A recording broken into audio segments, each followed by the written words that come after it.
All right, so let's get started on discussing and dismantling this starter. This is a 1991 XLH 1200, which is a Sportster, Harley Davidson. As you saw in the video, I already took it apart and I cleaned it, but now we're going to check a few things and we're going to rebuild it. I bought a rebuild kit on Amazon and there's a link in the description so that you can buy your own. We're now just going to take it apart, we're going to clean it, we're going to grease it, we're going to make sure everything looks good, and we're going to replace all of the electrical components in the solenoid. So this is a fairly simple process, by the way. If you decide you want to get a brand new starter for your Harley Davidson, you're looking at $500 to $600. And to take it out, you have to remove the primary cover, do a couple of things. But once it's out of the bike, it's fairly easy to rebuild. And I highly suggest you actually do it because you're going to learn something in the process. I learned something. And this applies to just about every starter you'll ever have. So, you'll know how to fix your own starter in your own car if you want. Let's get started disassembling this thing and get into the nuts and bolts of it. The first step I think I'm going to take is to pull off the electrical components here, this nut and then this cover as well, because in this process we are going to replace this cover with a push button start just because I think it's cool. Alright, so this is a 9/32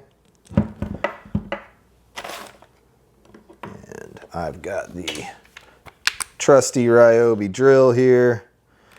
This makes this a lot quicker when you can set this up with the drill. I like to set it up so that it's at a nice tension so it can't catch up too terribly and strip your bolts. So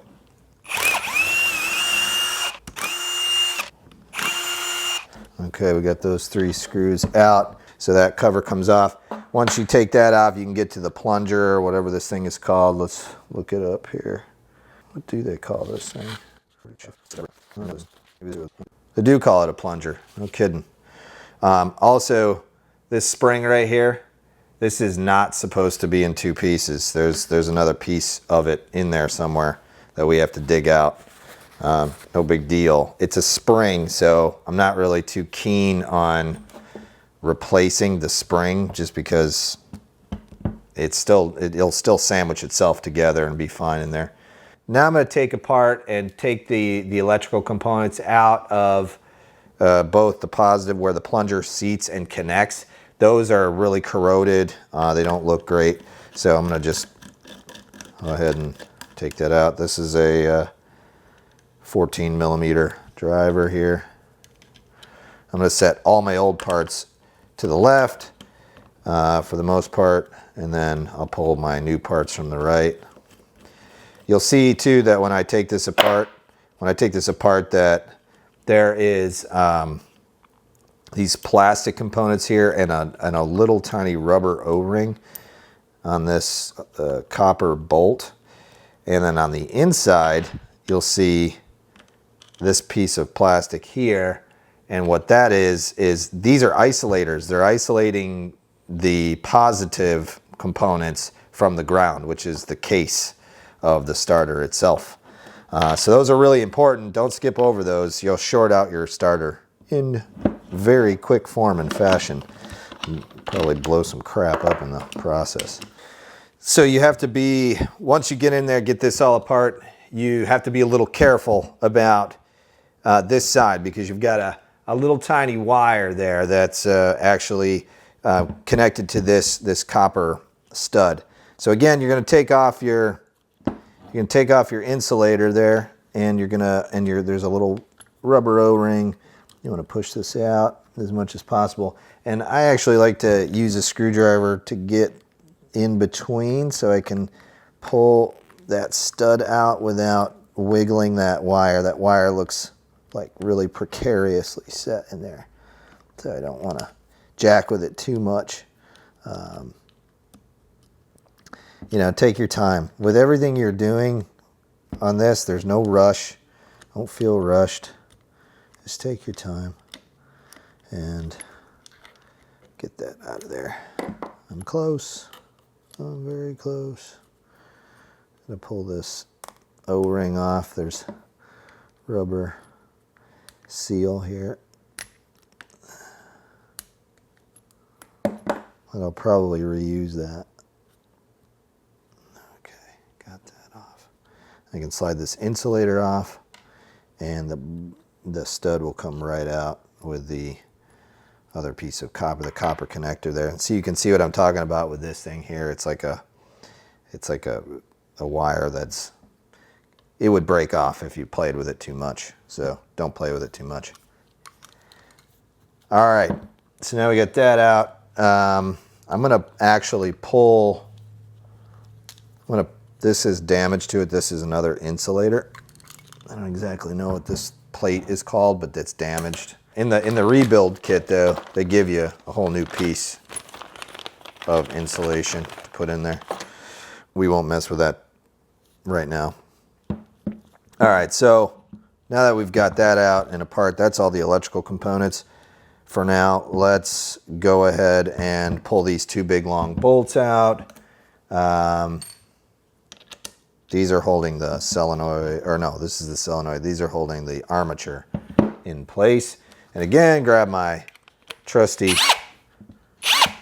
Ryobi brushless drill, which I love. All right, my drill needs a little more torque. Go up to 5. 5 won't do it. Go to 8.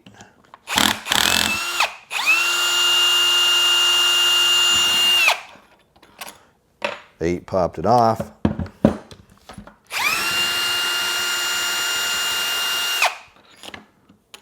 Okay, no big deal. And when you take this apart, try to take the whole thing, because it will, the armature is going to want to fall out of here, and then the brushes are going to release on the inside. So once that happens, it's a little bit of a pain in the ass to get the brushes and everything back in place the way you want it. For this video demonstration, I probably am not going to pull the brushes out and measure them. I already did that, but you can see down in here, there is brushes in there. You need to check them. The manuals, in my case, stated that they needed to be, I think, 11 millimeters. Like, there's a actual dimension in here. You know what? F it. Let's do it. Let's just take it apart, because you should see it. I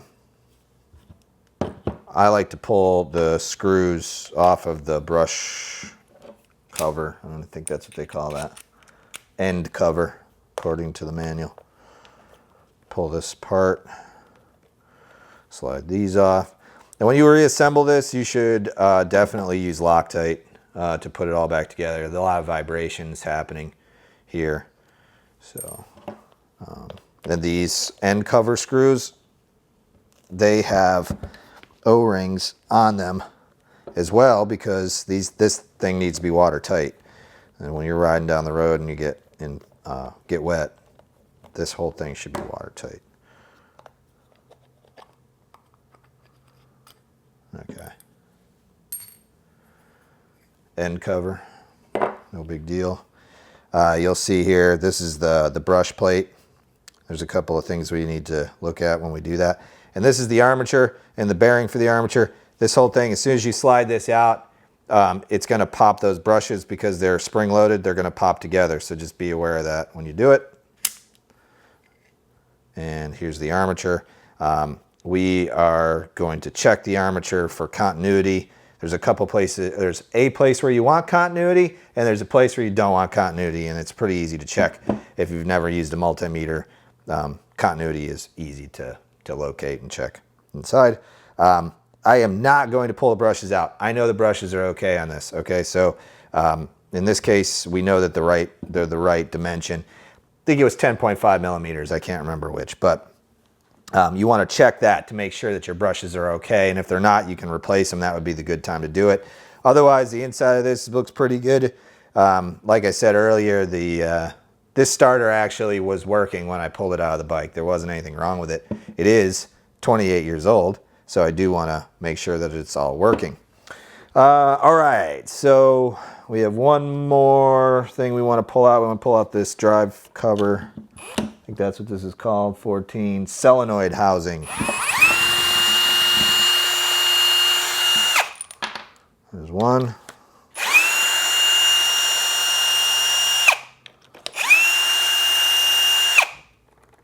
There's two.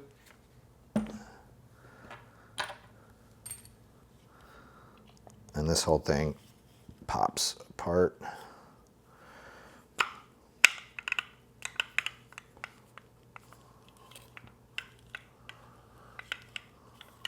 Come on, baby. Hey, baby. All right. So there's the solenoid housing, and here's your gears and everything. I've already greased these. Looks like perhaps they could use a little more grease. This whole thing here pops out, and down below this there's a ball bearing. And if you aren't paying attention, and I wasn't earlier, when you tip this over, the ball bearing comes out. Now there is grease in there, so it doesn't want to come out right now, but it's in there and it will fall out. So just be aware of that. I'm going to tap this slightly with my fancy Estwing hammer made in my hometown of Rockford, Illinois. And that whole scenario pops out. And you can see here's the drive housing and everything. And then this guy, you're gonna want some grease on there as well, which I've already greased all this. Oh, there's our ball bearing. This was down inside of there. Don't lose this, it's important. Put that here. All of this looks good. Turns in one direction. I like to grease the living shit out of this thing. Make sure it's spinning freely and nicely. And yeah. So there's the disassembly. The reassembly, this kit right here is really only to rebuild the solenoid. It's not really to rebuild the starter itself. But we are going to do that in a second. So my recommendation is to grease the living you-know-what out of all of this in here, and then reassemble it, press it together. It will all pop back together once you start bolting it in. And one more gear here. All right. Now in some videos I watched, this little 6-shooter piece here, the little bearings or the little cylinders were, there's a plastic cover and it was flipped upside down. I don't know if they did that in the newer model and not this one, but I've been meaning to look it up in the manual. No, see, in this one they call it the idler gear bearing, and they have it this way here. Let me just double check that. Yeah, they do. They have it out like that. But in the newer models, it's flipped over so that these, I believe, are, you can't see them. They're in there, but they're upside, you know, there's the cover over them, so you can't really see it. Anyway, that's not important. So, all right, so let's check that. That all looks good. All right, we got all that back together. And in your case, you're gonna add grease. In my case, I'm already greasy enough. So I'm gonna go ahead and refit the cover back on. And there it goes. Now it's cool. And you're gonna wanna put Loctite on these. I'm not quite done with this thing yet, so I'm not doing Loctite just yet, but I am gonna do it. I'm gonna put it back together just for the video.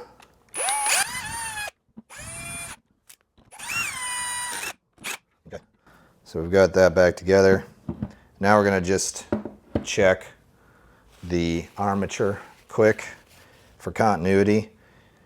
This right here should have continuity, and you should have some raised up portions of this copper. So when you set your multimeter to check for continuity, doesn't really matter. matter which. You should have continuity between these fingers here. So let's go ahead and check it. A little more extreme here for the camera. I'm on, baby. There we go. And yep, we got continuity between all of these arms.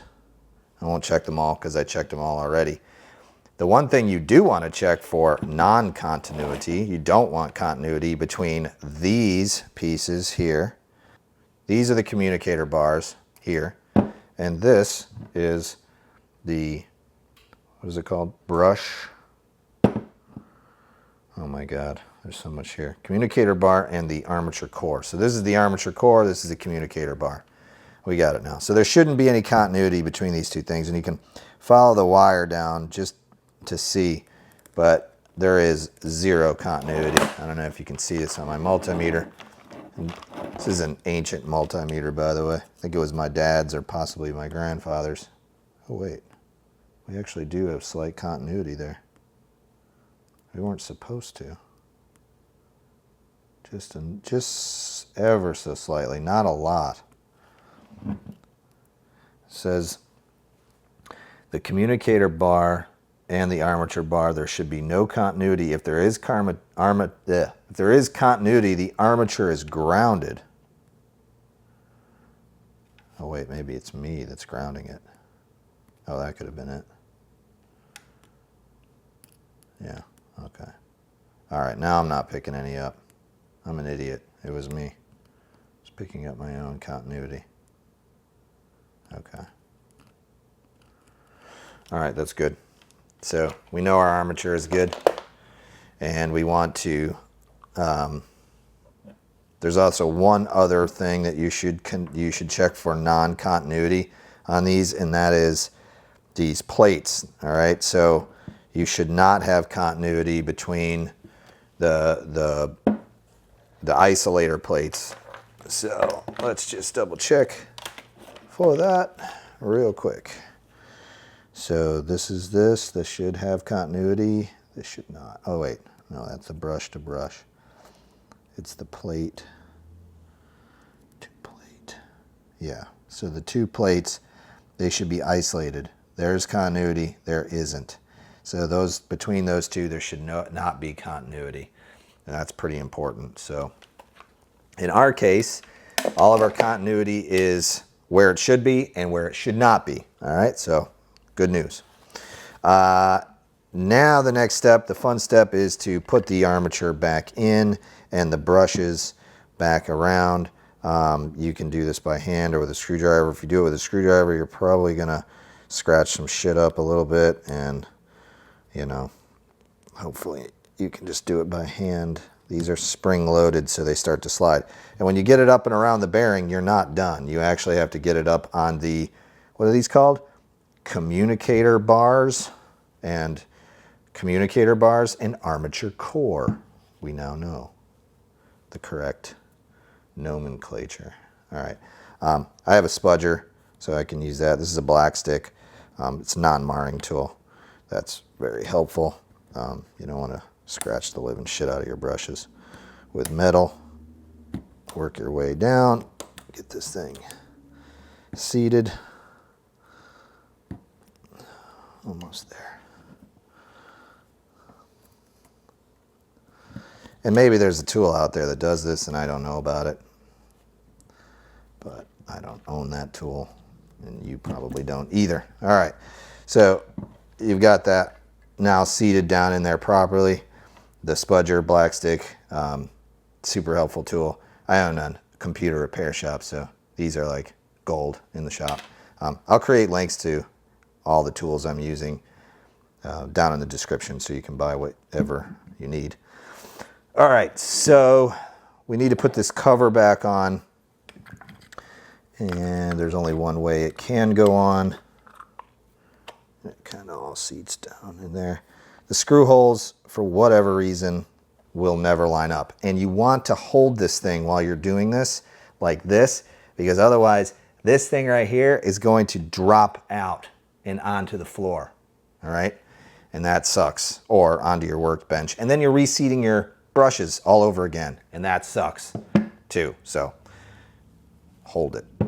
All right, so the screw holes never line up, but it's actually not that tough to sort of manipulate this. No big deal. So, and I get it in there, get it started, and get it moved over a little bit. Don't cross thread anything. And then don't tighten it down because you'll never get the second screw in there. It's been one of my cardinal rules of putting anything back together. Never tighten all the screws fully until you have them all at least started and threaded. Super, super helpful. Just to seat that into your brain and just know that that's going to be the way it is for the rest of your life, no matter what you're building. Doesn't matter what it is, a computer or a car or a shelf.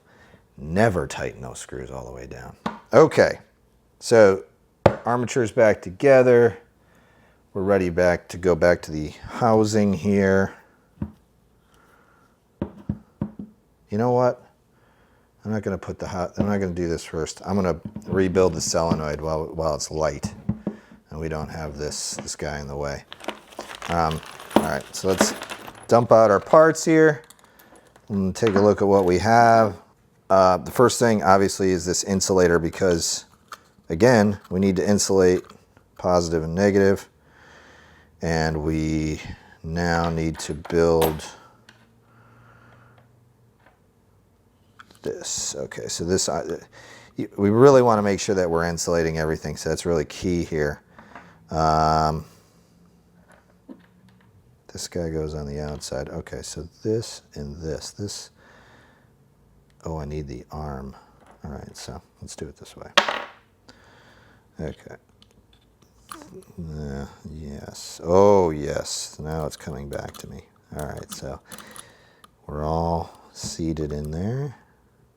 That looks fancy. And then we have to have another isolator on the outside, right? And a washer. It's always good. And this little O-ring to sort of hold it all together. Yes.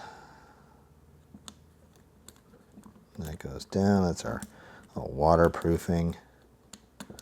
And that will get shoved down in there.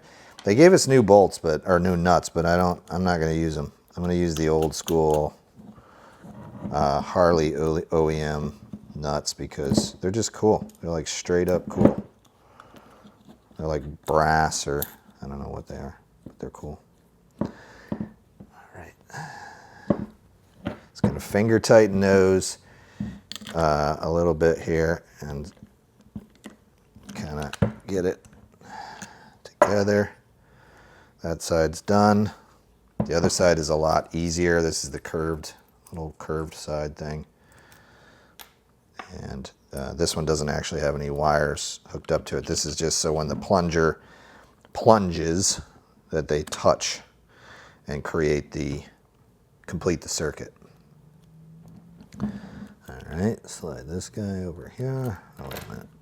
Take this off. Slide this over, and this over, and this guy here. And in this case, I have to use a new bolt or new nut because the old one was cracked. Had a big crack in it, like my butt. All right. So we're actually now to the point where we could tighten this something proper. I need a ratchet for that. Using my really old school Craftsman ratchets. I love these things. Probably 30 years old. Still working great. All right, so by hand, tighten that up.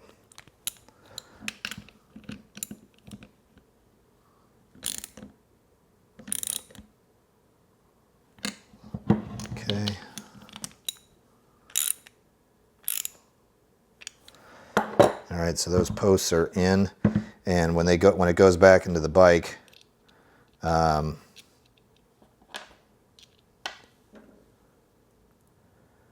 I guess I can reuse that one. This is the setup you'll use there. Same on this side.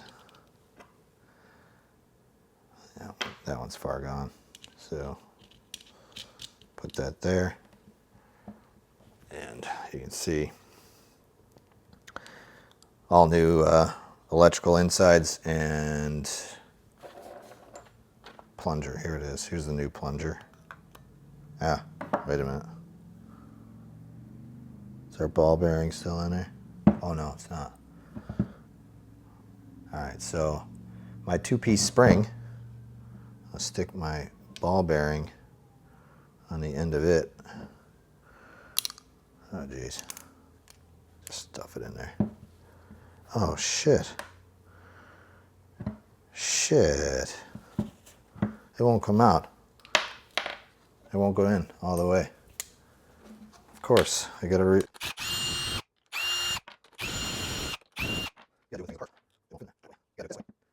put it down in there like so.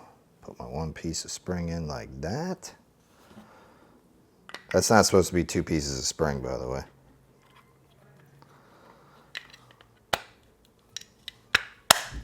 All right, back in action. Okay, you can see here we got the plunger in. When the plunger goes down, when you turn the key and you hit that button, the start button, it triggers this thing. The plunger comes down and creates the continuity that ultimately turns over the armature that makes the engine turn over. So that's the whole point of this system here. All right, so we've got that component rebuilt. I'm happy with that. I'm pushing down. I can see that all of the copper is touching in there. That's a good sign. That looks nice. So now we're going to add the push button start system. And I bought this on Amazon too. It was really inexpensive. It was like 23 bucks, 25 bucks, something like that. And it came with all new screws and everything. So we're gonna use that. Oh, I don't know. I don't know if I want to use those old screws. I'm kind of digging these Harley, like the Harley screws. I might opt against that. So, and it comes with a new rubber seal. It is really simple to install. Like if this was on your bike and you weren't doing a rebuild or anything, you could do this while the bike was sitting there. You wouldn't have to take anything apart. All right, so let's go ahead and seat this down. Not rocket science here, just seat it on there, line everything up. And again, we're just gonna get each individual one started by hand. Not tightening anything down. Just gonna get it started. So we're not cross-threading anything. And grab the drill, tighten them down one by one, but not all the way.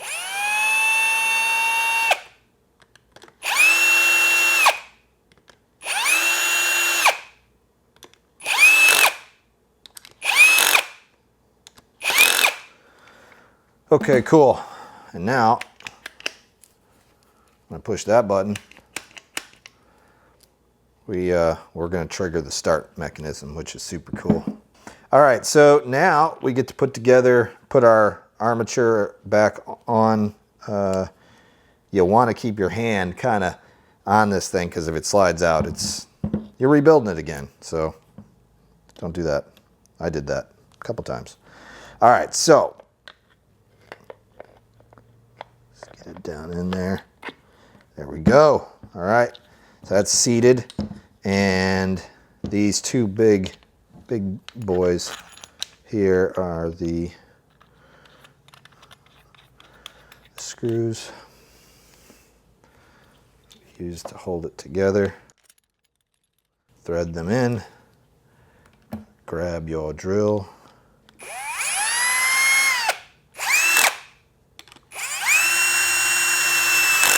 Again, Loctite.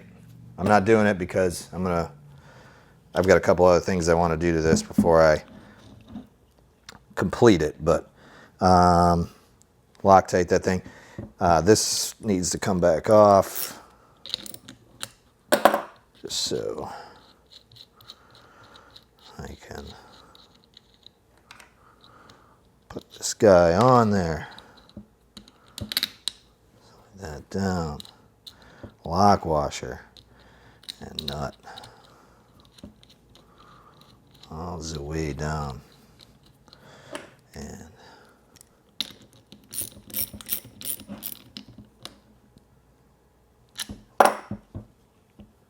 seal it up. And yeah, we are completely rebuilt. There is another video on my channel of me testing this thing, so go find it, or I'm going to put a link at the end of this video so you can click on it and see how to test it while it's out of the motorcycle, so that you can make sure that you did your job correctly. So go ahead and click on that video and give it a shot, and if it spins around and turns over and everything, you know you did it right. So anyhow, just remember, take your time, you know, just put all your parts in little cups if you have to. Stay organized, get all your tools ahead of time. Good lighting is helpful and everything. So, you know, anyway, I do appreciate you watching. Thank you so much. If you like this video, please subscribe. I'm making content all the time. I work with my hands a lot. I'm not just doing automotive and motorcycle stuff too. I'm doing other things. But the theme of my channel is really the work component of it. You know, doing things yourself and having some self-reliance and understanding the things that you use and all of the things that are around you. So hopefully we can learn together through discovery. Thank you so much. I'm Brian House, and this is Housework.